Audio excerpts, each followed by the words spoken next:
Hello and welcome everybody to Flicker Effect, episode 373. We are recording this on Sunday, August 1st, 2021. I'm David Lott. Joining me this week is Bobby Jackson. Hey, how's it going? Jascha Wilson. Hey, everybody. And Michelle Hillard. Welcome back. Hi, everyone. Hello. Welcome back. It's been a while. It has been a while. It has been a while. So this week, I'll say for my part, I'm here, but my contributions this week will be minimal. I've been out of town for about a week on a camping trip where I barely even had signal most of the time. So I really haven't watched much of anything. But we'll see. We'll see what I can contribute as we go along. I know you guys have seen plenty this week, so there's still plenty to talk about, plenty to discuss. But I'll just be kind of steering the ship, I think, mostly this week. Just give everyone a heads up. My cup runneth over.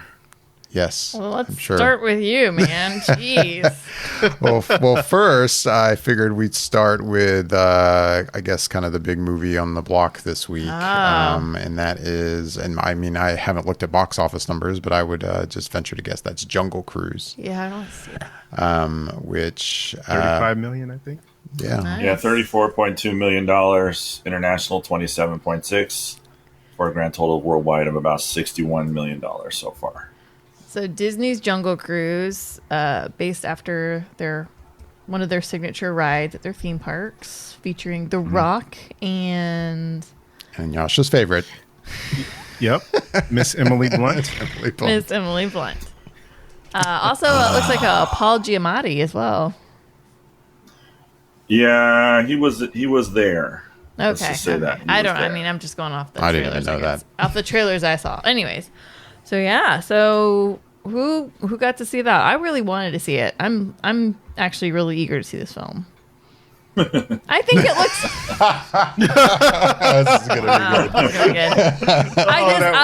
All I will say is I feel like it looks like it's a fun movie. Borderlining kind of like Pirates of the Caribbean kind of fun, like just a fun action film, silly but fun. That's what I'm hoping for. But Jascha, now I'm concerned. But what are you gonna tell us about it, Jascha? You know what? It's right in the middle of the board for me. It wasn't good. It wasn't great. It was legitimately, in my opinion, just okay. Picture The Mummy with Brendan Fraser meets Pirates of the Caribbean. That is legitimately the template that they took for this movie, and it is almost exactly like that. The Mummy plus Pirates of the Caribbean, and you have this movie. Throw in The Rock, throw in Emily Blunt, throw in quirky brother. And I mean, literally, almost the template is just exactly what I'm saying right there. I was thoroughly kind of disappointed when I saw what it was going to be and how it was going, and it was legitimately just okay. I didn't particularly care for it that much. I don't know if I would refer or recommend anybody to go see it in the theater. In my opinion, like I said, it was really just okay. I could have waited to see this or just watched it at home, and I went to the actual theater to see it. But it was, I liked supporting The Rock. You know, I mean, he's always so good with his fans. He's always so good with his people that I don't mind throwing $12 at the movie to go see this when, you know, to kind of just support him. We all know how I feel about Emily Blunt. That's not a secret. She didn't disappoint. It was true. Emily Blunt fashion in this movie, just kind of like whatever. And I mean, for the most part, I actually dozed off a little bit in the movie as well. Wasn't because I was super tired or anything like that. It just didn't capture my interest that much. And I did legitimately fall asleep for a while. I think maybe 10 minutes before I was woken up again. And that's it. On a scale of 1 to 10, I'd probably get like a 4 or 5. Ooh. And it's blowing my way that it's ranking so remarkably high on Rotten Tomatoes. Would you call it? I wouldn't call that remarkably high. It's 63%. I mean, yeah, that's not very high. Audience score?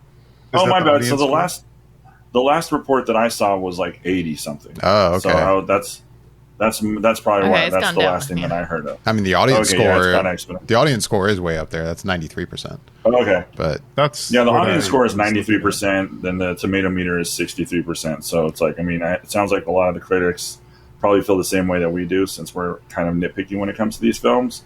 But yeah, I was like, when I started watching it and the way that they were going, I was like, okay, so this is exactly almost verbatim the beginning of The Mummy. And, oh, okay, now we're into Pirates of the Caribbean. Okay, oh, now we've totally succumbed and given up to even trying to pretend we are 100% in Pirates of the Caribbean now. And scene. Good job. And that's it. all right. That's my feeling about it. Bobby, you also saw it. What'd you think? Yeah. Yeah, I mean, I think Jascha nailed the tone in terms of it being as far as like a mix mash of the Pirates of the Caribbean and The Mummy. I mean, that to me, that's really what these two movies are combined together. I think Michelle kind of pinpointed the overall thought of it is just that it's silly. I wouldn't. It's supposed to be fun, and I suppose there's a level of fun to be had with it. I don't think I quite achieved that level with it. It was all right, like Jascha said. I would probably rate it a little bit higher, but it was fine. I mean, I wouldn't rush out to go see it again. Although there was elements of it that I did like. There were some certain aspects of it to the plot that I didn't see coming that I thought was interesting, that they went in certain directions with it. And I think some of the weak points of it was the CGI. I mean, it looked really amateurish at times. For it to be a big production from Disney, you would expect a little bit better in terms of special effects, and sometimes it just looked like they just took the cheap way out with some of the way that they did some of the characters. But I think where this movie thrives and maybe has a home for is with families, because as I was sitting there watching, I was like, man, this would play very well in a 4-quadrant type movie scenario where you're going to have kids and families together, and there's something in there for the kids, there's something in there for adults. It seems like it plays really well with families. I couldn't imagine taking like 8, 9, 10, 11-year-olds to this with the family and them not having a good time watching it. There's just a lot of aspects, like you said, Jascha, as far as there being like the Mummy and Pirates of the Caribbean. I think that it does those things so much in the movie that it tries to entertain from beginning to end. There's some slow parts in it, but overall, I think it's trying to go for that action adventure type scenario, and I think it does it, but I don't know that it does it extremely well or as well as those individual things did. And so I think on a just a surface level, it should play pretty well for a family. But if you're just kind of like a solo person going to go see it, I wouldn't necessarily say this is something you would rush out to go see or would even enjoy on your own. It might be something that if you see it on Disney Plus later on down the line, you might be like, all right, that was fine. But you're not going to really come away with it feeling like you can't wait for them to make 6 other movies out of this series or whatever. So it's there for the families, and I think that's where people will enjoy it. But aside from that, it's kind of like, it's just okay. All right. So, Michelle, That's you it. still want to That's see really Jungle it Cruise? So, I mean, like, I want to see Jungle Cruise, and I've been very set on seeing it in the theater, but now I'm kind of like, maybe not. I don't know. I mean, as far as where I am, I want to see it too. I think I've already expressed, I know I've expressed to you, like, for me, it's like, I think going, not to go down the road of talking about the pandemic, but I'm to the point now, I'm already like, I'm already back to a movie that has to be really like, I have to see this in the theater right now to see it in the theater. Right. Unfortunately, the way things are going here in Florida, like I'm probably not going to go back to a movie theater unless it's like Eternals. Right. Yeah. No, Something like that. I have to agree. It's kind No of Shang-Chi? Or that, yeah, too. It's just, I think That it's was, just, Eternals is an example, but yeah, Shang-Chi, like, it's going to have to be pretty big, Gotcha. I think, at this point. yeah. Anyways, that's getting off topic. I think it's great for you guys then to just get the Premiere Plus, Disney Plus thing, because it's $30 and your whole family could watch it. So Yeah, it'd be especially kind of if good we in watch it that with respect. the kids. That's kind of where I am right now. Yeah. Yeah. Which, before we move off the topic of it, I don't know if Jascha or Michelle, you saw that in what you were reading, but I think it said it made 30-something million on Disney Premiere Plus or Disney Plus Premiere, whatever they call it. Well, I didn't see how much it made on Disney Yeah, Plus. I haven't just seen saw it. where you live in the West. I think my issue now with Disney Plus, and I feel like all I have to say is two words, and it's Scarlett Johansson. Like, I'm in her court, and it's infuriating about that situation, and we definitely don't have to discuss it. But honestly, like, yeah, it's. Well, since you're bringing it up, for those who don't know, you are talking about...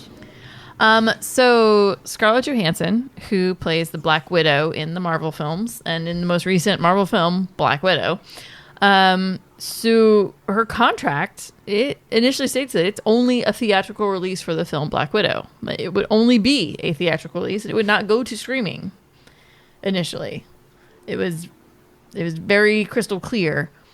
And during the pandemic, even just slightly before the pandemic, she went to Disney and was like, I'm just making sure we are all on the same page here, that this is what's happening. And they're like, okay, sure. And then basically what happened was that they came back to her and said, oh yeah, so we are going to do streaming because of the pandemic. We're pushing it back. We're going to do streaming. And she went, nope, this is what the contract says. And you guys want to renegotiate things? Let's talk. I guess this all went back and forth for like basically since 2019. And it's been a situation. But of course, as we all know, Disney released it in theaters as well as online on Disney Plus. And, again, I still don't understand how the metrics of measurement are made as far as how Disney Plus quantifies the money that gets made exactly. And I don't know all that jazz. But basically, it made a decent amount of money online. And Black Widow did pretty okay for the first 72 hours, and then it just died off. As soon as that opening weekend was done, theater sales just plummeted. And she equates that to the fact that it was on the streaming platform. And once enough people saw it in the movie theater and gave their 2 cents, then everybody else just watched it at home. But the other kicker is that basically by it not doing financially what it was supposed to do, she loses, I think, 15 million, what was it? There's a good chunk of money that she's going to lose out on because it didn't do what it was supposed to do in the theaters, because it took such a nosedive because of the online platform. So she is now suing Disney for their breach of contract with her. And I have to say, if you don't mind me to add, throw into the fact that all of the execs at Disney stand to receive a giant bonus with the uptick of streaming and sign-ins. Yeah. That people, the more people sign in, the bigger their bonus ends up being, and they make essentially more money. So they were by all accounts like, okay, well, let's just go ahead and take full advantage of this and get this. This can be a huge platform to basically have an uptick for the Disney Plus, which is what they need. They want to be ultimately successful. Right. And now, do I think that ScarJo is hurting for money and she's trying to get as much money as she possibly can? I don't think that's actually the point of it. I mean, yeah, that would piss me off too. I'd be like, whoa, you guys, I was supposed to make this much money and this is not what I'm making. Like, are you kidding me? So it's definitely, obviously that's a big portion of it. But I think for her, it's really just the whole premise of it. Like they literally went against her contract and screwed her. Like, it is the most blatant, like, no, we don't really care what legally you already have contracted in the situation. We're just going to do whatever hell we want to do because we're Disney. F you. And honestly, I'd sue their asses off too. I would be so pissed. Yeah, I've thought about this too, and I'm with you, Michelle. Like, I'm in her corner when it comes to this because I could kind of see this company, I could kind of see Disney doing that, just being like, you know what, we look at the big picture, which is the big picture for them is make sure they have a strong foundation on our streaming platform. The Marvel and the Disney movies, they're going to be there. They're going to do fine. You know, in the grand scheme of things, what I ultimately expect to hear is that Disney and Scarlett Johansson have reached an undisclosed settlement or whatnot when it comes to them working with her and trying to make things right, so that she retracts the lawsuit or whatever the case may be. But it's like the lawsuit is just it's a shame that it had to go that route, because it leaves to me kind of like a tainted image of the relationship between the two. But at the same time, this is a business, and you know they made the open decision. I mean, I haven't read the contract. I don't know the stipulations wholeheartedly, but if it says clear as day, like she is, and they have stated that it is to be a theatrical release first and foremost and only, then they don't have a leg to stand on. They will reach a settlement, and they will basically pay her to stop talking, because you know, going deeper and deeper and deeper, in my opinion, with Disney, it just makes them look bad more and more and more, when they are very much a company that thrives on its reputation and image first and foremost. Yeah. So my point to this whole thing, I didn't mean to go super off track here, but my point is mostly like, that leads me to go, do I want to watch Jungle Cruise on the platform, or do I want to go to the theaters and support theatrical releases? And it's a hard balance at this moment right now with COVID and the Delta variant, because that's definitely, for me, that's what's playing into not going to the theaters. Even though I wear a mask, I have been vaccinated, and I'm comfortable with my life choices in this entire scenario, I'm still leery. And yeah, it's hard, but I also don't want to like keep letting Disney win in that direction, I guess is the best way to put it. You know what I mean? I mean, I guess I know what you mean. You're still giving them money either way. I am, but I'm also giving money to the theater. I'm also giving money to keep that, you know, anything that might be like in other people's contracts live, in theory. Well, my tiny little fraction of pebbly money that goes in, you know, I don't know. It's just the principle of the point. Gosh dang it. Anyways. Let's talk about more movies. What else did you guys watch? Well, so that, as we mentioned, was number 1 in the box office. Down at number 3 is a movie that's in its second week in release. M. Night Shyamalan's Old. Oh, yeah. I forgot about that movie. Gosh, I watched Old, too. I watched Old. Sorry about that. I did watch Old. All right. So then both Bobby and Jascha, you guys have both seen Old. Like I said, I've been out of touch. I haven't seen anything. This is definitely a movie I'm kind of curious about. I'll say, before you guys share your thoughts, like, I watched the trailer for this, and I mean, I guess what I'm about to say kind of goes for M. Night films in general. I mean, there's M. Night films I love, and then there's one in particular movie I absolutely think is probably the worst movie I've ever seen. Like, literally that bad. So when I watched the trailer for Old, I was like, man, this really could go either way for me. I could see that this would really be could be a very interesting, good movie, or this could just be absolutely terrible. Right. So now I haven't heard reaction to this actually at all. I don't know what reviews are. I don't know what people have been saying. So you guys are going to tell me first, how was Old? Jascha, you went first with Jungle Cruise. So Bobby, how was Old? So I saw it when it came out, the opening week last week, I guess it is at this point, and I'm still trying to make up my mind how I think about it. I lean more towards I lean more towards liking it, but it's not for the reasons why I think I should like it. It's more out of that I respected the way it looks from a visual standpoint. I like that M. Night continues to take swings at stuff that not everyone else is doing out there. You know, he's not playing it safe. He takes chances, and so I appreciate the fact that he likes to do things. And granted, this actual story is based off a graphic novel, so he's adapting it to a certain degree, but still, I think just the idea of being able to do this as his next project, following up what Mr. Glass and or glass. And so I think I feel like he a lot of times, even though he has these really good ideas, just doesn't always execute them as well as he used to in the beginning. And I think that's kind of the issue with this movie. There's good stuff going on in the movie, and I think a lot of the performers, the actors in the movie, are doing really great work with the material that they have. It's just that I think that the material they have could be stronger, particularly in the dialogue. I think a lot of times it comes off clunky and just not realistic in the way that people would talk, and so it becomes an issue at times when you're just kind of like scratching your head as to why would someone say that, or just the way that it flows, it just doesn't connect all the time.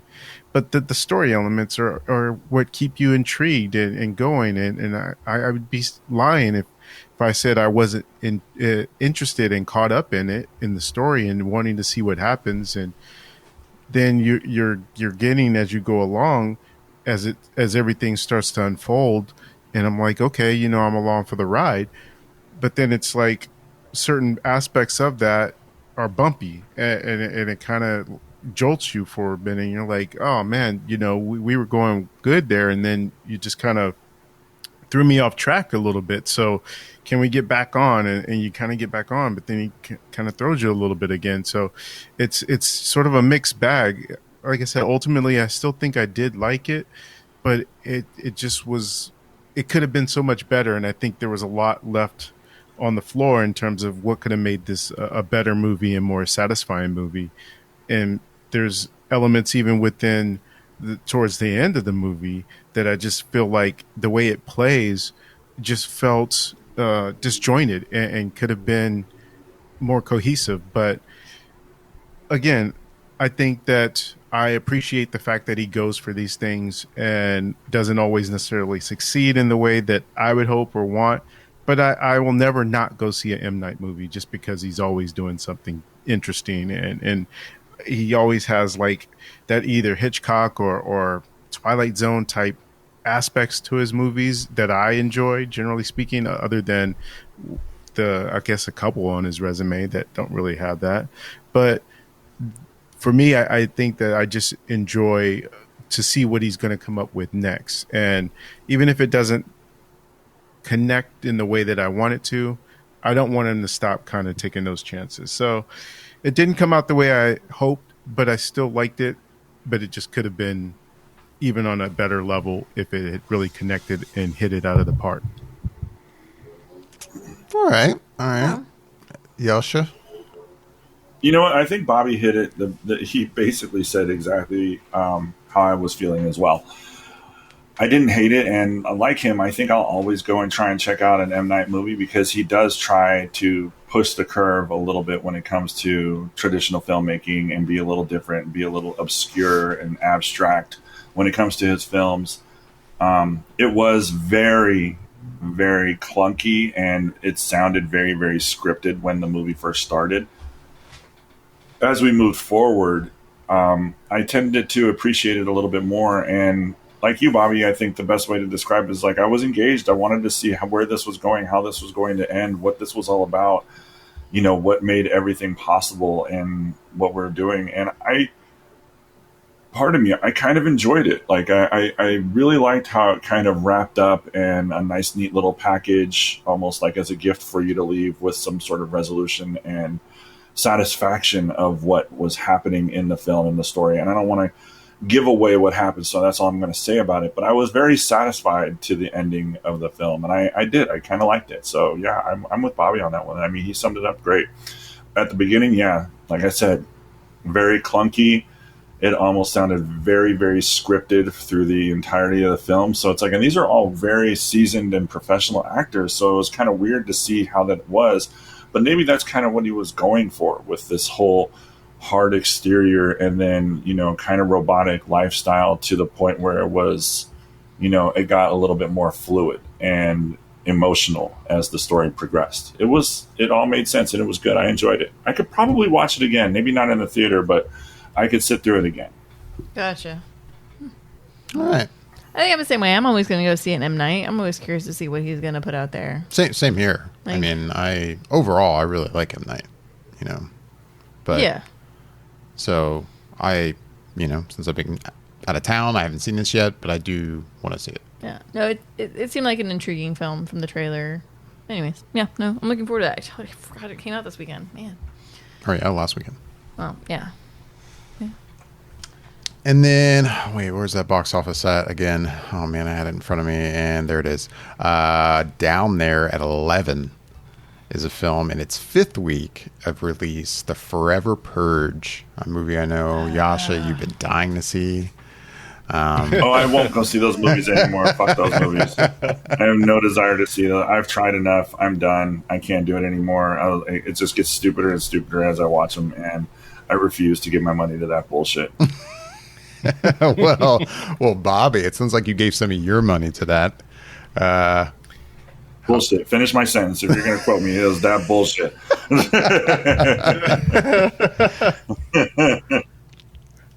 I definitely gave some of my time to it, and I gave some of my A-list to it, I suppose. Yeah, so in a way, some of your money. Yeah. So yeah.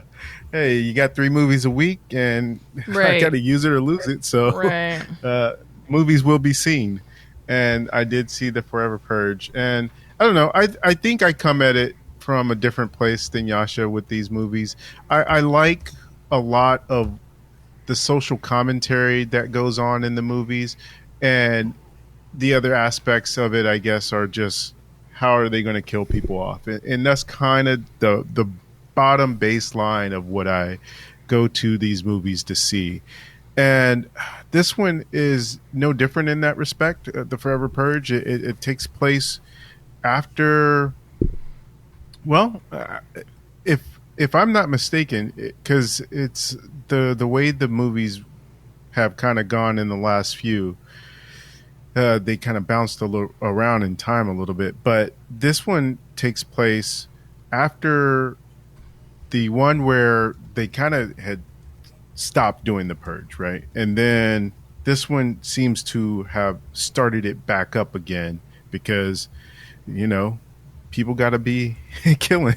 So they just weren't going to not kill people. And so they had to reinstate it or whatever. And so this takes place on a day where the purge happens, and then it ends the next day.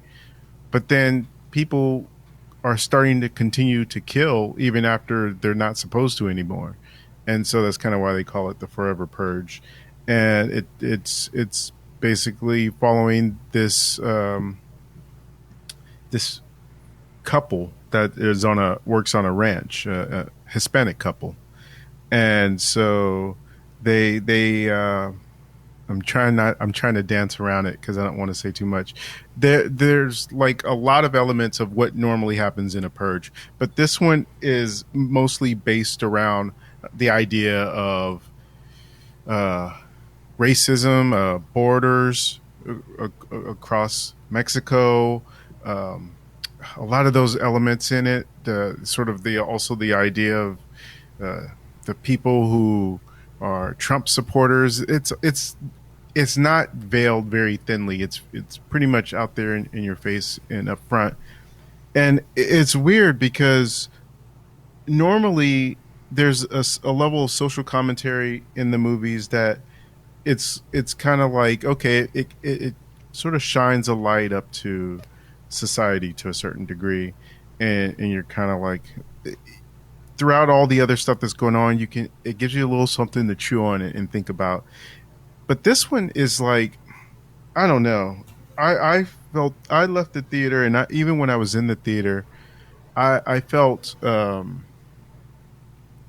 like I needed to take a shower. I felt dirty watching it. I don't know. It's very hard to describe this movie because it felt so like it was real, like this could be happening any day now because of how tense and tight everyone is about everything in the world, that it just I did not make me feel good watching it, because it was just like, ugh, this is the type of movie that I feel like someone would watch and then get bad ideas.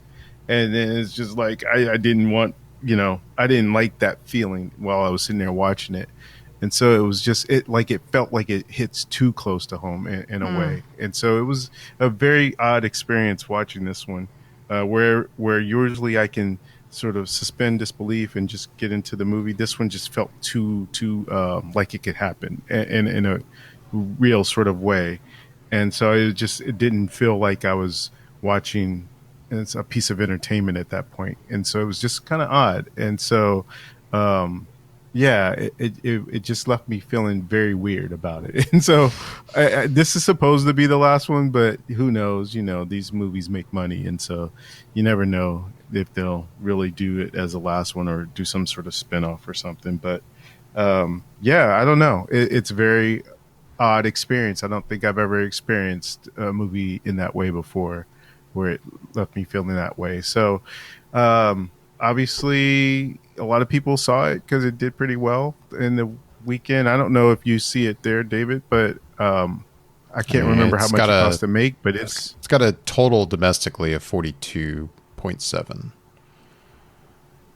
And typically the movies don't cost that much to make, maybe 10 million, 15 million. Oh yeah, cost to make. So. Yeah, let's see. I don't have that right in front of me right now. Maybe. Yeah. Nah, I don't know. Yeah, but I could easily see them saying, well, we were going to make this the last one, but, we could still do more. And I could see at a certain point in the movie where they would go with another one if they were going to. But I'm at the point where I'm like, I'm good on these now. I think I don't need any more. And so hopefully this will be the last one and we can do something else. Because, this one was just freaky to me. So basically, I definitely should not see this movie.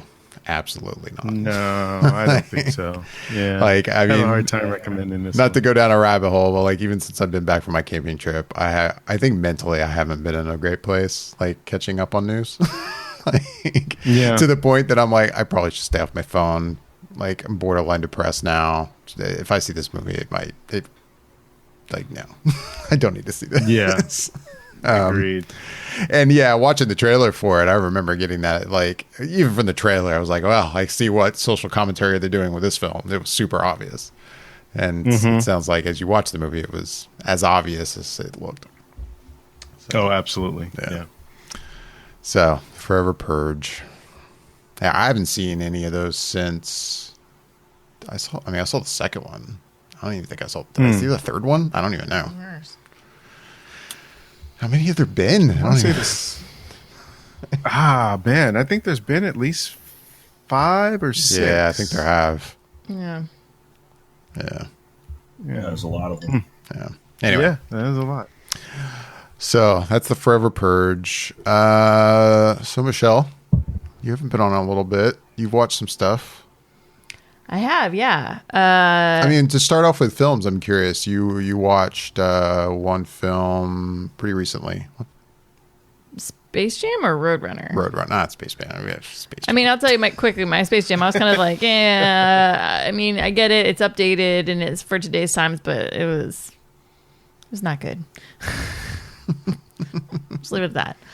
Man, that by the way, that pitch meeting for Space Jam was so perfect. Oh my god! Oh my god! So dude, so I love amazing. watching that guy on YouTube. It just never gets old. He's honestly. hilarious. Pitch meeting is by far gone well past honest trailers for me. Honest trailers, occasionally they're okay, but lately they haven't been so great. But pitch meeting, God bless that YouTube guy. That guy crushes it. That guy kills crushes it. He really points out the things that you go, that is. Huh? Yeah, okay. Yeah. He's like, but why? Cuz, okay. Okay, fine with me. Okay. Because money. Oh, yeah, all right. I like That's money. right. Yeah, We of course. He does such a good job. You're right, Dave. I'm with you. It is just destroyed honest trailers, in my opinion. He just crushes it every single week. Every single time. I can fall down a black hole of watching that guy's videos for 30 minutes at a time. Sometimes just watching the same ones over and over again. He's so funny. Yeah, it's dangerous. So Space Jam, whatever. So I watched Roadrunner. Roadrunner is a documentary about. Wasn't he in Space Jam 2? Oh, Bazinga. Bobby, you're better than that. You're better than that. Am I now? Am I? Yeah, I was gonna say. I think I'm right at the level of dad jokes that I need to be at. It's running low lately. Yes. No, so Roadrunner is a documentary about basically the life of Anthony Bourdain. I mean, I wouldn't say like it doesn't talk really about his childhood or anything like that. It's not honestly, like a full biopic kind of it's thing. not a full biopic. It's basically so you're a chef and you wrote a book and the book did really freaking well. And they said, you need to write another book. And he goes, I don't think I can write another book.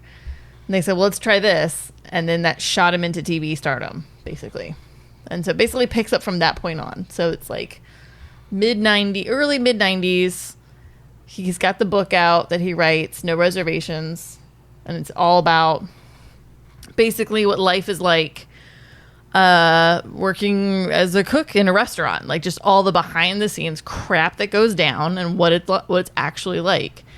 And you get a really good glimpse of his mental faculties, we'll put it, throughout his career. You know, it sounds like he really likes structure, and I guess he found structure in working in a restaurant. And he wrote this really great book because it was written just in his own voice, and it was just the way he talks, and he's actually a really spectacular writer.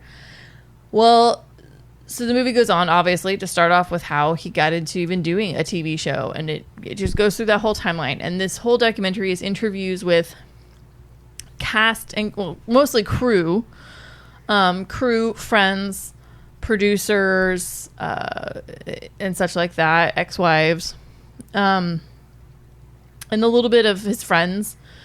You know, one of his best friends is Chef Eric. Oh, what's Eric's last name? I forget. The French chef. Chef Eric. Anyways, it's one of those, like, you see him, you'd be like, oh, okay, that chef. Anyways, so it's like you get to talk to a lot of people, and the thing with Chef Eric is, like, that was the last person who basically saw him. So it was kind of like it was a big thing. Oh, okay. One of the last people. Like, anyways, so Is that Eric Repair? yes, thank you. Did I use his last name? I think it's Repar. Okay. It's French. But anyways, so it just goes through everything, and then it is one of those movies that if you are triggered by mental health situations or suicide, be prepared. This one is emotional. Like, I really enjoyed the documentary. I will say it's not the best documentary I've ever seen. It definitely isn't in that category. But it's not a bad documentary. But man, the theater, people were emotional. They were crying. Oh, really? It gets very, and I could see if you have suicide in your life somewhere, that it could be triggering. So I mean, like, give you full warning on that. I'm not gonna. I mean, obviously we all know what happens to Anthony, unfortunately. Mm-hmm. I don't know if everybody has like the details on that, but they do talk a little bit about the details of his death. And so, yeah, it's one of those films, like, if you are triggered by mental illness and depression and suicide, it's definitely a triggering film for sure. It may not be for you. It might not be for you. It might be a bit much to take, but it was done really well. I mean, I was even tearing up. I mean, I say that, I cried everything, but I mean, not Space Jam. What? No. Man. But no, I cry at good things. But, you know, I will say, like, even I got pretty teary-eyed because it's, you know, he left behind a really spectacular daughter and other family and friends that loved him. But it was interesting picture into his mind and his mind's workings, basically, in his career. But I have to say, yeah, I think we lost somebody pretty special. When you watch this movie, you realize, yeah, he was actually kind of an interesting guy. I mean, for, like most chefs, big ego, attitude-y. Some would say kind of an a-hole, but that's not that shocking, I think, for chefs. I mean, really. But it sounds like he really kind of got out of that kind of personality towards the end. Or not towards the end, somewhere in the middle, I guess. I think his daughter actually helped a lot. I think her just being in existence helped him. I don't know. It was, if you have any interest in Anthony Bourdain at any point in time in your life, or you ever watched any of his shows, or you have any kind of inclination, I would say watch it. It was an intriguing look into the mind's eye, for him, at least, I would say. So yeah, good documentary, not the best documentary by any stretch of the imagination. Definitely not like, oh, there should be awards for this. This was made really well, and it's fine. Right. So put that one. I'll put that out there.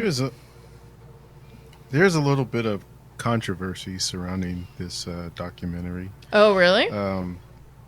Yeah, I don't know. Well, I guess it sounds like you weren't too aware of it, but No. apparently, and I won't speak in too much terms of it because I don't know full details and I don't want to get too much of it wrong. So people, if you are Right. interested, can look it up. But from my understanding of the way the movie is made, the director took a little bit of leeway with some of what Anthony Bourdain was saying in the movie in terms of, I guess there's times when he's doing voiceover and he's reading a letter or something. Yeah. Apparently, he used some sort of level of digital AI to take words that Anthony has said in the past and piece it together to read this thing. Ooh. And so it wasn't actually Anthony Bourdain saying that in his own words. It was like something that was put together. And so that's causing a little bit of a stir because, you know, it's like not I really can- representing him saying some things he actually said. Or I could actually almost Obviously, take a swing at what I think dangerous. it probably is, truth be told. It's pretty early on in the film, too. And the thing is if it's what I think it is, it's done pretty well. And it sounds... Yeah, that's the it's- problem, I think. Well, is yeah, that because it's done it's really words that he well. said at some point. I mean, God, they have hours, absolute, just thousands of hours of Anthony on video and audio. My God. So it's almost like deep faking. It's like a deep fake. yes. But audio. Correct. Yeah. Yeah. Yeah, because, if you've ever watched any of his shows ever, he comes on, he monologues, right? Yeah. And that was something that they developed with him quickly in the very first show they started with him. They realized Anthony is a quiet guy and he's really freaking boring. He doesn't talk to people. Like, it took a lot. Years later, he started really talking to people and having conversations, but it took him a lot. So at first it was, crap, we have a lot of footage of him just standing there and looking at people and eating food.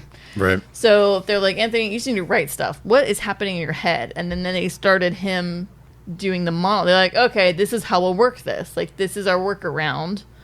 And it's intriguing because he actually is saying the things he was thinking. Like, he's really talking like himself and what's going through his head. But he's just not that way on film. Like, he's just boring. And so they're like, it took years to get him to converse with complete strangers. Right. They're like, and once he started getting that way, it was great. But man, the first few years, they're like, thank God the man can write, because then he could write a monologue and write things and write about the episode and then monologue it over. It's great. Anyways, no, I'm pretty sure I know exactly what they're talking about. And all I could say is, no, it's not the most cheerful line, and it's not something that I think most people would say. But I will be honest, like, is it something that Anthony probably could have said at some point in his life to the people closest to him? Yeah, I could see it. And it fits in well with him and his personality and his mindset most of his life. And so that's not that shocking. I think they actually say it in the trailer for the... I bet you that's what it is. I'll have to look into it later on, but yeah. So yeah, even with that controversial bit, I mean, I don't know. Like I said, if you have any interest in Anthony Bourdain, I would say check it out. So in my opinion. So that's Roadrunner, a film about Anthony Bourdain is its full title. It's in a limited run right now in theaters. Apparently, it's also available on Spectrum On Demand as like a $20 rental. But I don't think it's available anywhere else to rent online. Right, and I think that's something to do with CNN, the company that owns a lot of things. They're the ones that produced it, and they owned his show for the last few years and everything. Right. So that's really all the movies I've seen, though. Right. What else? I had a comfort movie a few nights ago, but otherwise not really. Catch us up on what you've been watching. It's been a What's little we while. got? I don't know. Come on, you can do this. Oh gosh. Okay. You watched? I'm curious. You watched The White Lotus. I talked about it with Bobby I did watch The White Lotus last episode. I've only watched the first 2 episodes. There's I'm 3 not, episodes. I'm behind. Well, as of right now, there's probably 4 episodes. But before, a couple hours ago or an hour ago, there was only 3, and you've seen 2 of them. I've seen 2 of them. I was going to watch a third one with somebody else, but I didn't know certain somebody was watching them. So. No, I started watching The White Lotus, and yeah, I was like, it's kind of like, so far in 2 episodes, I'll go with the word slow burn. but I'm intrigued. Like, I can't not stop watching this. Like, I was looking forward to watching this third episode. It's interesting. So The White Lotus is, for those who don't know, it's on HBO. It appears to be, from my understanding, just a miniseries. I don't think it's going to be like a multi-season show. I think it's based on a book. It's no, I don't think so. I think the writer, director, producer guy. I think he wrote the. I don't think he based it on anything. I thought he wrote a book, then he decided it is. I don't know. I could be wrong. Anyways. I've now seen the first 3 episodes. As I talked about it on our last podcast with you, Bobby, I was a little unsure about that first one, but I was enough intrigued. Like, I'll give this a chance. I will say, after the 3rd episode in particular, I'm like, okay, I'll definitely watch the rest of this. Yeah. I think what's interesting is, I'm trying to say this as nicely as I can. As a person who not only worked in the hospitality industry, but worked specifically in a very high-end hotel, maybe not boutique hotel, I worked in a very high-end hotel with very high-end clientele, people that have like real money, and getting to understand sometimes their way of thinking and their personalities, like when they would stay for extended visits, or they'd be repeat people that would come back around the same time of year every year for vacations. This is pretty interesting from that aspect, because I'm like, yeah, there's that. I've had that personality type. Yep, I've had that personality type. Yep, I've had that. Like, I see them all, and I go, that's... He's not just throwing rocks and hoping he hits something. He's hitting stuff. Like, there's some defined character definitions happening for sure. And so, yeah, it hits a little home for me, and it's intriguing, and I'm curious to see exactly just how it's going to roll out. Yeah, especially with the 3rd episode, the ball's really, I think, kind of rolling toward what's kind of hinted at in the 1st episode. Yeah, I don't know. I like the execution as it's moving along very well. And and then the side note, the more and more I've been watching it, maybe it helps too. Like, I've watched a couple episodes with headphones on, as to not disturb like the kids when they're sleeping or whatever. The music, really good. I really enjoy the music. It's really good. And maybe it's something that stands out even more because I'm watching it with headphones on instead of just with speakers. I don't know. Shouldn't matter, but one of those things. But yeah, I'm liking the show more and more. That's good to hear. Does Bobby... Bobby hasn't seen it, I don't think. Oh, unless no? you started watching it. I have not, no. Okay. I'd recommend it. It's interesting. It's a mystery. I like it. Yeah. A little slower burn, but it's good. Anyways. So yeah, White Lotus. I've watched all of season 1 of Hacks on HBO Max. On HBO Max, and it's really good. So it's really good. I know why it's got all these nominations for Golden Globes, and I actually started it before the Golden Globe nominations came out. It was about halfway through, and this came out, and I was like, yeah, I'm not shocked by this at all. The writing it's really good, and I mean, on one side of things, the last episode, it was definitely not like you didn't see how that end was coming, but when it does, you're like, oh God, how is this woman going to come back from this? Like, oh Jesus. I'm very excited for season 2. Yeah, it's just, I can't really praise it enough. The writing is spectacular. The acting is spectacular. The 2 main female leads, it's really good. Highly recommend if I feel like if you were ever involved in anything in Hollywood, like writer-ish or like sitcoms or comedy in any kind of way, if you had any kind of input into that world, I think you'd watch this and be like, yes, dear sweet God, yes, Hollywood writers, I hate everybody. Like, you would totally connect. You'd be like, that's how the world goes there. That's exactly it. I think you would really connect with it. And so, but even if you have no knowledge of it, it's still really well done. Even if you don't quite understand, because they do talk a lot about like generational stuff. Even if you don't quite connect exactly with like one or the other of the 2 main characters, they do it so well, and you understand everybody's motivations in such a spectacular way that you go, I don't connect with it, but I understand it. If that makes any sense. So, Michelle, you said something that I think maybe it needs a little explanation. Is that for someone that doesn't know, what is the show and who's in it? Oh, yeah, I guess I probably should have said that. Who's in it? God, I'm sorry, I didn't pull that up. But so what the show's about is Jean Smart. I know she's the lead in it. Jean Smart's the lead in it, but the other actress, and I honestly couldn't tell you what her name is right now. So Jean Smart plays a woman who has been a comedian since the late 60s, a very popular comedian.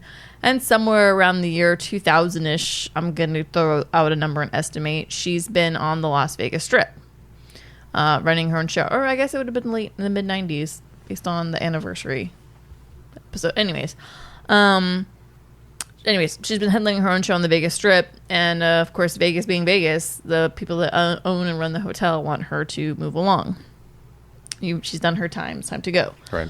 So, everybody's saying that her jokes, her material is old and dated. So there's this girl, the other actress, who is... Is it, I'm assuming, Hannah Einbinder? Yes. Einbinder? Fresh, young, millennial, almost Gen Xer. Outcast 25-year-old, apparently. So basically millennial Gen Xer. She, I guess, is a comedic writer, but she's very much in her own generation and in her own voice and head all of the time. And it got her in some trouble on a sitcom with some stuff that she tweeted out. So in order to basically just have income to give her money to pay her mortgage, she does what her, I want to say not agent, thank you, agent tells her to do, which is to go work for the comedian woman played by Jean Smart. So she goes there, and because the two of them are just completely different planets, it's just the two of them colliding a lot. But as the time goes on, their relationship builds and forms into something really interesting. And that's really what the show's all about. It's just the two of them just taking polar ends of where they are in life, in story, in comedy styling even, and finding a median to work at to help, I think, both of them really at the end. It's good. It's really good. Nice. That's on HBO Max. I've seen the first episode. Don't have enough information to form a solid opinion after it, other than it's interesting. I would continue watching it as I get the opportunity to. Mostly on the strength of Jean Smart. I mean, she's rock solid. She's always been good. I think I remember the first thing I think I ever seen her in was Designing Women. And then, obviously she's gone out from there and done a ton of other things. And Mayor of Easttown, I think, it's been a good year for her. But she's always been such a great actor. And that I watched just the first episode just because of her, and that I'd been hearing some good things about it. But I definitely want to keep up with this. At least I'll hopefully try and get caught up with it before season 2 comes. That I know that they did announce, I believe, that there's a season 2 coming. So, yeah, definitely want to continue on with it. I'd recommend it because, that first episode kind of leaves you going, I don't like either of these two people as people. They're both not great. Right. It leaves you kind of going, I don't like either of them. And then by the end, you're just like, okay, like you understand what motivates both of them. And it's just really different. It's just wicked, wicked good writing. Like I cannot even stress. It's really good. And then other than that, Ted Lasso. Speaking of the first good 2 writing. episodes of that. Sorry, I was going to... You've seen Michelle? No, I thought Bobby was saying something. Sorry. I was jumping in before David could and just saying, speaking of good writing, and then he went into Ted Lasso. That's all. Yeah. That's what I was setting up, I guess. Oh, okay. So, Ted Lasso. I've only ever heard great things about it. I've never seen it. But I can't believe you've not watched I've never Ted seen a Lasso. show in my life I've never seen a show in my life that seems to be 100% like everyone that's seen it loves it. Yeah. And not just likes it, they love it. It's and so awesome. honestly, it's because I watch so much stuff. I want to sit down and just like sit there and watch it all in one sitting as much as possible, because who knows when the next time, if I start it, like that I'll get back around to seeing the second episode and so on and so forth. So I want to sit there and watch it all. But I gotta say, and something I'll probably touch on a little bit here, and David has been a recipient and burned by it many times on this show, of the idea of something that becomes so hyped that when you see it, it doesn't quite live up to those I expectations. was just going to bring that up with you on this one. I'm a little bit afraid of that. Yeah, like something that's so hyped up. I think for me, I mean, I didn't watch the first season until it was airing recently, the right? last like 2 episodes when you and I first started it. yeah, like or I thought it was recollection. even done, or I don't remember, but It was close to being done. it was definitely the hype had been running around for a while. But I think in my benefit, I feel like this was a benefit that I hadn't even seen a trailer for it. Like I just watched it. Yeah, I did too. Yeah. I really, other than like, because I use Apple TV as my main like streaming device, and other than seeing like the kind of images as ads kind of in the in the app, I guess. Other than that, I really almost didn't even know what I was getting into. I just So knew it was Jason Sudeikis and it was around soccer. That's Right. literally all I knew. Yeah. So I feel like maybe that helped. I feel like if I Maybe. had a ton of hype and I had a better grasp of what the show was about and had seen like a bunch of clips, then maybe I would have started to form like an idea in my head of what I was getting into. And then if I'd seen it, if it didn't meet those expectations, I might have been disappointed. I don't know. That's kind of what I'm getting at. But the first 2 episods are out now. Of season 2. Of season 2. I'll say really quick. I'll start since I've actually have seen those. Hey, I love the show. The first 2 episodes, it feels like it's missing a bit of the charm of the first season so far. But I'm also like, I'm gonna keep watching, and I feel like it's going somewhere with this. Like it's a little on purpose almost. It's a work in progress. Yeah. Yeah, I agree with you. Yeah, that first season was, I mean, knocked out of the ballpark. It was just such a great feel-good show. And so I was like, I cannot wait for season 2. Like, bring it on. Yeah, these first 2 episodes are a little, it feels like it's missing the mark a little bit. Like it's trying to find its footing, which isn't the worst thing when you're talking about TV shows, but it's a bad thing when we're talking about this TV show because there's only so many episodes. I'm kind of like, okay, guys, you need to get there a little faster, I think. But it is missing a little bit of its charm. I agree. I feel like some of the jokes are not hitting as well as they did in the first season thus far. But that's not to say they won't get better. Right. We just got to keep watching. Yeah. But that's just. But it's not bad. Not much to talk about. Just Yeah. 2 episodes. That's where I am so far. Yeah, it's not like it's bad. No. Still can't recommend this first season enough. Oh my god, the first season is so good. The way that second episode started, that was rough, man. Oh. Okay. Anyway. And then, I mean, I guess the first episode, actually. I'm sorry. I'm bad. Yeah, the first I'm episode. wrong. The first episode it started out rough. And then Anyway. other than that, you've been in like Olympics land for.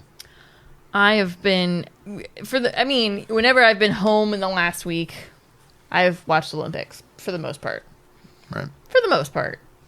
We've talked about the Olympics on here in the past. You're very big into. Big on the Olympics. I Big on love the me some Olympics. Here's what I'll say about the 2020, i.e. 2021 Summer Olympics in Tokyo. Opening ceremonies were blah to me. They were pretty lackluster. There's probably 2 or 3 good, like okay, this is a good moment. This is good. But overall, it was really, really, really boring. And some of the stuff to watch, some of the events are also a little bit boring. And the only thing I can literally attest any of it to is because there's nobody in the stadiums There's nobody No there. crowds. There's no crowds. There's no Yeah. like. Sucks. It totally sucks. Like I will say, like they finally did dub in some stadium noise for the women's final in rugby, and it helps. It super helps make you feel more involved in the game and what you're watching. But then it's like you watch other stuff like tennis, and hear me out on this. I know at tennis it's mostly a quiet game. But in between certain things, there's definitely clapping and cheering, like when really good points get scored. So it makes you like excited even more, like, oh yeah, that was, whew, got close. Same with like volleyball and stuff. When there isn't that assistance in verification that you enjoy, like, you know what I mean? Like you just don't, it doesn't resonate the right way.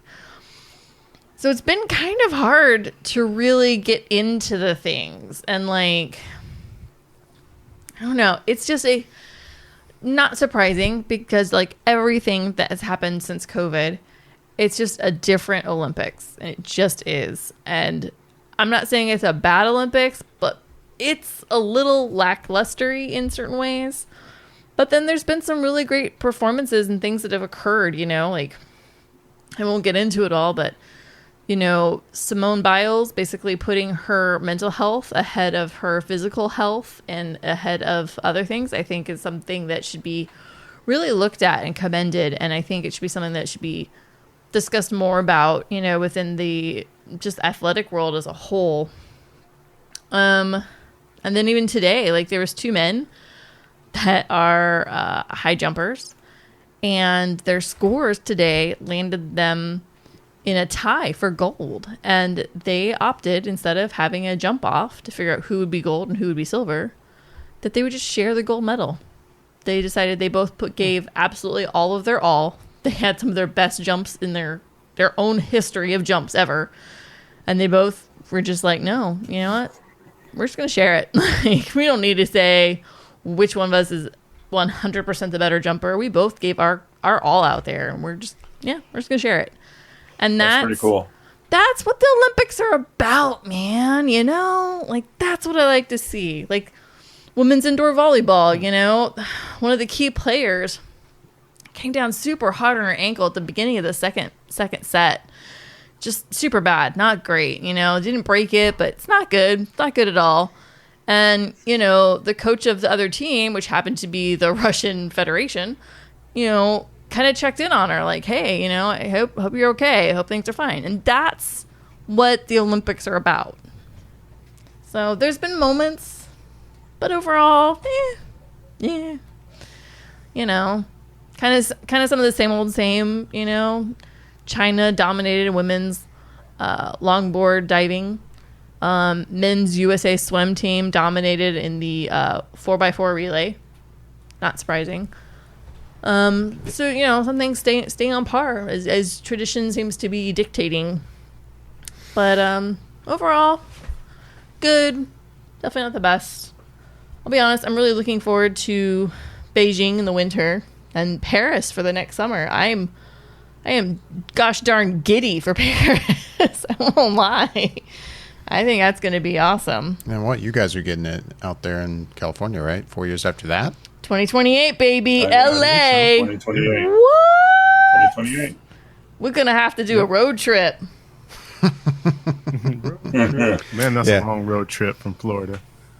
Yep, I've done it. It's going to be awesome. I've done both directions twice. It'll be awesome. We could do We could do shows. We could it's going to be great. We should go. It's going to be amazing. I'm super down with it.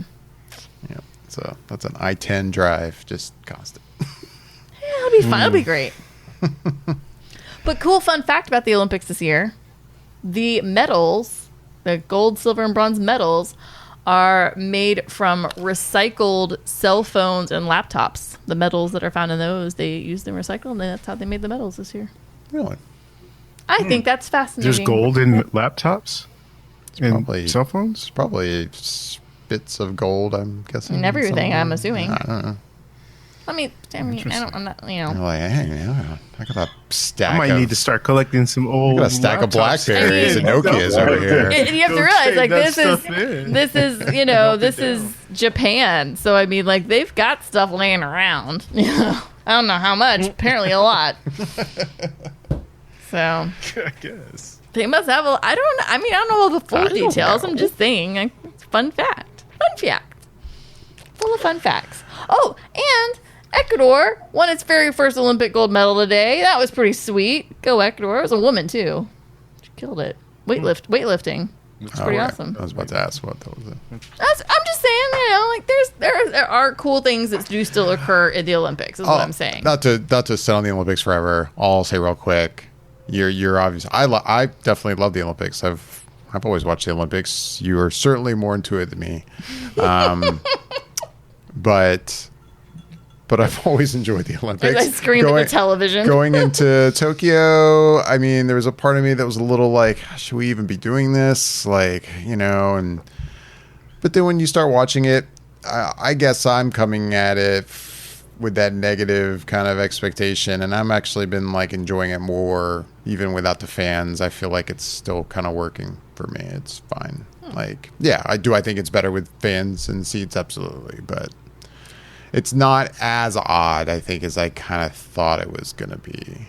Maybe I was used to it too. I watched a ton of sports, this past year without fans in the stands. I think we all have watched sports to a certain extent without fans. So this is kind of an extension of that. I mean, I think in certain events it doesn't bother me as much. Like track and field and stuff, it doesn't bother me at all because usually track and field, there's not that much noise happening anyway. There's so much else happening when track and field events are going on. There's usually 3 or 4 events all happening simultaneously. So it's like they don't really hone in on the noises that are happening because they're like everywhere. Kind of same with gymnastics. It doesn't bother me in gymnastics because gymnastics also 3 events are going on simultaneously, in that arena. But like things like the swimming and I don't know, just there's little things. I think what I was kind of with you, like I have to agree. Like at first I was kind of like, why are we doing this? But then it's like you watch these athletes and you realize they have dedicated years of their lives, time, effort, sweat, tears, money, you name it, relationships. They've really put everything they have into this dream of theirs. And I'm glad that we're at least having it because if we didn't have it at all, like these people would just, if I were an athlete and that's where I was, I'd be freaking crushed. I can't even imagine. I can't imagine. I agree. Yeah. From their viewpoint, thank God it's happening. Oh, right. Yeah.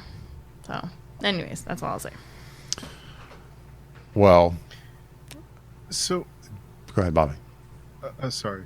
Oh, well, I did have a couple other things I want to talk about briefly. But I actually had a question for Jascha because I know he had mentioned some of the things that he'd watched. And there's one thing on my list that I have not watched yet. I'm planning to watch it. I just have not had a chance. Jascha, have you seen or did you have a chance to see Snake Eyes? Oh, yeah. I have not. Not yet. Okay. I was kind of interested in true to form with how things usually are. If you don't see it the first weekend, you start to get swallowed up with other movies that you're going to watch. Mm-hmm. That's kind of where I'm at right now. I don't know when I'm going to have time to watch it since we're past the first weekend. I might have some time tomorrow if I can find something in the middle of the day to go see it. Like I might do that. So we'll see. Okay. Have you watched it? I just thought I'd throw it out there. No, I didn't have a chance to yet, but I'm going to try and still watch it this week, even though it seems like it kind of came and went, really. You don't even hear anybody talking about it. I don't even know where it was in the top 10 because David went to 1 and 2, I think, and then jumped around all over down the place. To 11 so I don't know where it landed. But Snake Eyes is at 7 right now in its second week. Ooh, wow. It's made a big drop. It's made a total of $22.2 million. So, ooh. Here's the one movie that I'm curious. I really wanted to see it this weekend, and it just didn't really happen. Wait, I'll tell you. I'll review it for you because I already know. What you're gonna say. Well, no, I don't. Go ahead, say it, and then if it's the movie I think it is, I'll talk about it. And I'll be honest. I really wanted to see this movie because it looks pretty incredible. Boss Baby family business. Oh my God, so Boss Baby. That Alec Baldwin. You can watch it on Paramount Plus. That bastard knows me so good. Gotta love it. Don't tell my kids that they can watch it on Paramount Plus. I'm not saying you have no idea. Every time I see a commercial, I'll be like, hey guys, look out the window. Click. Hey, what's our dog doing? Click. God, no, please. No, is I'm gonna have to figure out. I need to make time for this week, but I really want to see The Green Knight. Agreed. Bobby. So, the next movie I'd like to talk about is The Green Knight. So, you remember how I was saying about the idea of hype? Oh. So, it's an interesting thing, this movie. I remember seeing maybe it was a teaser for it when it was initially supposed to come out. And then obviously COVID happened and everything got pushed. And I never saw anything more after that. But it looked interesting from just the trailer that I initially saw about it. And I didn't know much about the story. This is not a story I don't think is told very often, and it's I guess it's a poem based off a poem or something, and it's the nephew of King Arthur going on this quest that happens when they come across this Green Knight, essentially, that's challenges him to this fight, and what happens in there. Even if I don't want to say too much if you haven't seen the trailer, but it centers around Dev Patel's character of Gawain and this quest he has to go on, and he comes across different things on this quest. This movie is absolutely stunning to look at. It's so well shot. The vistas and the view of everything. The sound design is really great. The score is good. Like, everything about it is really top notch. The acting, I was into the story element of it to see how things are going to happen. The only thing that I really have to say against it is I really wish it was a little bit shorter, because the pacing for me felt a little slow, and it's deliberately so, but it just affected me in just that way, to where a lot of the critics that are reviewing it are absolutely over the moon about it and raving about it, whereas I really enjoyed it a lot, and I'm not quite on their level with it.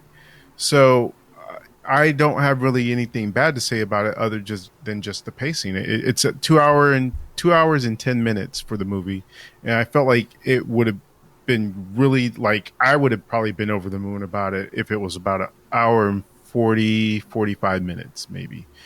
And so it just was in that way that it just kind of felt like it's runtime, and I just was thinking, like, man, it's so nice to look at, and just like I said, the sound design, just even hearing everything has a weight to it, and it's just so well done and well put together that I can't not recommend it. I think it's a good movie to go see, and I think you should see it in a theater. It just looks, from a visual standpoint, like a movie that you would want to see in a theater because of the way it's done. And I don't have anything bad to say about it, other than just I think that it's being lauded as really,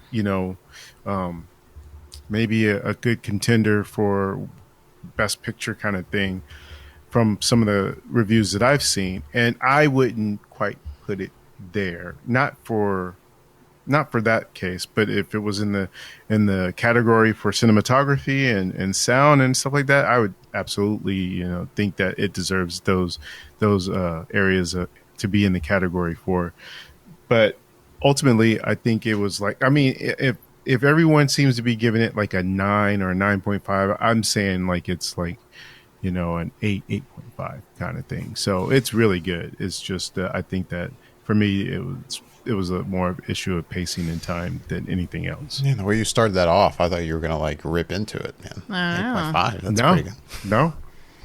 I'm just saying it's one of those things, like it's a Ted Lasso thing, I think, for some people where, they might enjoy it and think it's really good, but they're not like swooning over it in the way that a lot of the critics have been.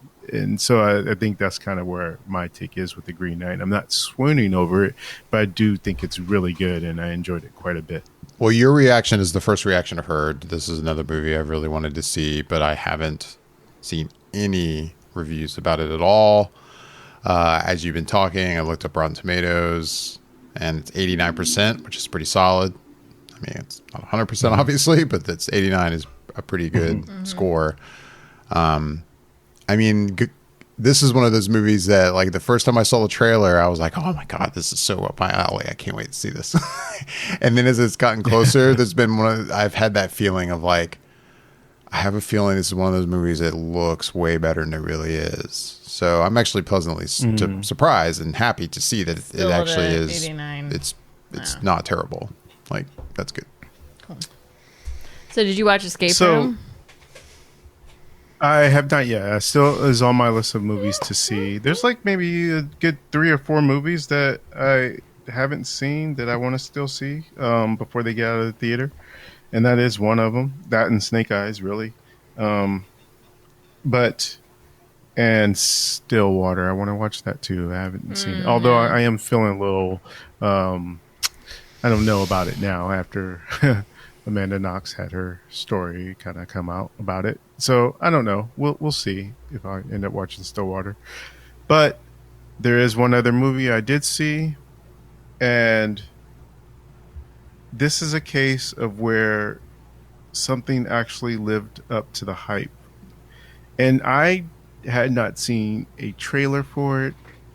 I only knew who was in it, and I didn't even really know what it's about. But you guys there?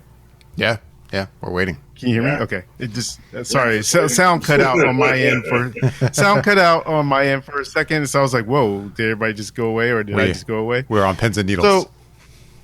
So, okay. So, have you guys heard of this movie called Pig? Michelle, you're nodding your head for those who can't see you. And I have not heard of this. It's the Nicolas Cage one that just came out. Oh, it is a Nicolas Cage movie. The Truffle Hunter. Yes. This movie was quite amazing. I did not know what I was going in to see, really, other than I knew just the briefest of things in terms of he had this relationship with a pig that he uses to look for truffles in the woods, in the forest. And that was about it. And I watched this movie, and as it unfolds, it's just it goes in so many different places. I had no expectation of it going. And I just thought it was so good. Honestly, Nicolas Cage is in this movie doing great acting, but without being heavy in the dialogue. Like he does more with just his presence than any words. But then when he does talk, it's like it's one of those things where you have to hear and listen to what he's saying, and it carries weight. And he just does an excellent job in this movie. And just the story itself is like, man, I sit there and think about it and look at it, and I'm like, this is one of those things when people say there's no original movies, this is like, hey, this is completely original. I don't even know how this story came about. I mean, it's interesting because it's just like a subject and a topic that I would have never thought of on my own. But seeing it as it unfolds and as it plays out, you're like, man, that's such an interesting take that I never would have thought of. And it makes you start to think about everything that goes into it. And so, I can't recommend this highly enough. I don't know what it has on Rotten Tomatoes. I don't know if you had that. It's a 90. Yeah, it's so good. It's way up there, 97%. Wow. Is that critics or audience? That's critics. Audience is 82%. Yeah, Which is also that's pretty good. quite high. I'll read the critics' consensus real quick if you guys are interested. Like the animal itself, Pig defies the hogwash of expectations with a beautiful odyssey of loss and love anchored by Nicolas Cage's affectionately raw performance. Yeah. I would say that's a good consensus. It's just, not going into it knowing anything and other than hearing good buzz about it, it lived up to all those expectations. I assume you saw this in a theater, right? I did, yeah. I don't know if there's any other way to see it. For those who are interested, at least looking at, the Apple TV app, I can see that it will be available in 2 days for, I guess, to purchase. Nice. I don't know about rental yet. Though I also see same thing like with before, Spectrum, you can rent it on demand. So I don't know if there's other services that have rental options, but I am interested. Nice. I will watch this. Yeah, I would love if you guys get a chance to watch it to hear what your thoughts are as well. Because I'm it just caught me interested. off guard, really. Yeah. So that is Pig. Yeah, and with especially- Nicolas Cage. Sorry, I was just going to say, especially David, because of how much one of his movies recently in recent times you loved, and to True. see how it's not the same in any regard. I mean, how No, could it I don't be that think movie so. This is but not in Mandy. terms of just enjoyment. Yeah, no, it definitely isn't. But yeah, He's had an interesting career. Michelle and I were just talking about it yesterday, I think. Very much. Like, he seems like the kind of actor that is just does everything. Like, yeah, it's almost like any movie he's pitched, he's like, all right, sign me up. And then, not to digress. About a pig, yeah, man. Yeah, but not to digress. The reason it Right. came up, I was scrolling through the movies section on Apple TV, and I've been seeing more and more movies that Bruce Willis is doing. That I'm like, does Bruce Willis need the money? yeah. Like, I feel like Bruce Willis has had a pretty good career where he could probably just sit back and, take a load off, and he's good. Yeah, because it's very right? clear that he doesn't want to be there anymore, right? It's almost like very clear that he's Yeah. not interested in really performing. So he might as well, in my opinion, is like, dude, just stop. Just Like, stop, because Nobody would be mad if you just went away. He's doing these projects, and I'm like, Right. Did you really did they pay you a lot to do this? Like, why are you doing this? Yeah. That's really weird. Anyway, yeah, I agree. yeah. Well, unless anybody has any last minute things they really want to throw in before we go. Yes, one Yes. quick last minute thing that I really want to suggest for to it. people, very, very fast. If you're in the mood to laugh and like a good comedy, and you haven't watched, if you're already watching Ted Lasso and all that good stuff, there's a show that I watched that is a spinoff of a different show, and it's called Wellington Paranormal, and it's a spinoff of What We Do in the Shadows. And it's about these cops who investigate weird stuff. And it's super funny. You can find it on the CW app, or if you have HBO Max, the first season is there. And I think it's only like 4 or 5 episodes. So it's an easy, quick watch, but very funny. If you like that kind of humor of Taika Waititi and Jermaine Clement, then I think you will enjoy it. Nice. I haven't heard that. That's cool. All right. Well, with that, we are going to wrap things up and get out of here. As always, we would love to hear back from everyone listening. You can email us at feedback@flickereffect.com. You can reach out to us on Instagram and Twitter at @flicker_effect. We are on YouTube at youtube.com/flickereffect. You can comment, like us, subscribe, all that good stuff over there. With that, I'm David Lott. I'm Bobby Jackson. I'm Jascha Wilson. And I'm Michelle Hillard. Thanks for listening.